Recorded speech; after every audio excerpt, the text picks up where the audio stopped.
I'm Jennifer, and welcome to the Write Right podcast. Today, we'll be discussing simple, compound, and complex sentences. So, let's get started. What is a simple sentence?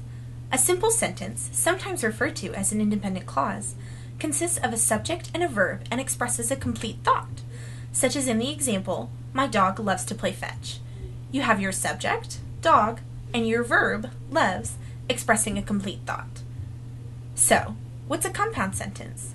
A compound sentence consists of two independent clauses, or simple sentences, joined together by a coordinating conjunction, which is typically preceded by a comma.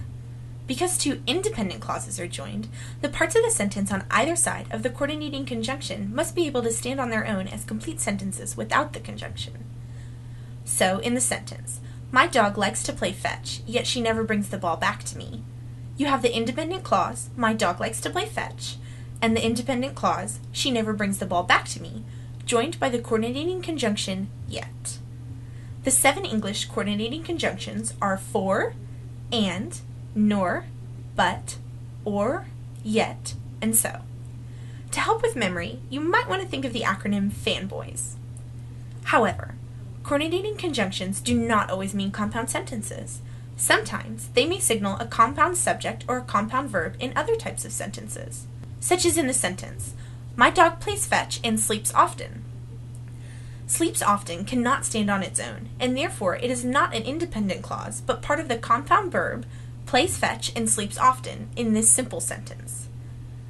Similarly, in the sentence, when my dog and I play fetch, we have fun, and I is not an independent clause, but part of the compound subject, my dog and I, in this complex sentence.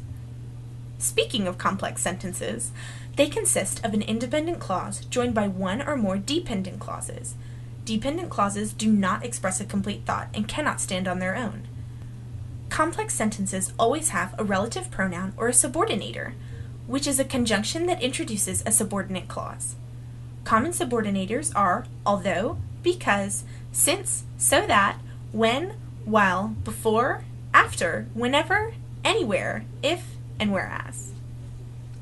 When a subordinator begins the complex sentence, a comma is necessary after the dependent clause. So in the sentence, although she rarely brings the ball back, my dog loves to play fetch. Although she rarely brings the ball back begins the sentence with the subordinator although and is a dependent clause because it cannot stand on its own. Therefore, the comma is placed at the end of that clause. However, if the independent clause comes first, no comma is necessary. So in the sentence, my dog loves to play fetch although she never brings the ball back, my dog loves to play fetch does not begin with a subordinator and is an independent clause. Therefore, you do not need a comma. Each type of sentence can serve a different purpose, and so variety is key. Simple sentences can be short, concise, and to the point, and so they can help eliminate wordiness and provide clarity. However, too many simple sentences strung together can make your piece sound disconnected and choppy. Compound and complex sentences can provide richer detail in language and can more clearly relate to ideas, but too many of these can make your paper confusing and convoluted. Keep in mind the goal of your writing when you're deciding what type of sentence you want to use to express your idea. Thanks for listening to the Texas A&M University Writing Center's Write Right podcast.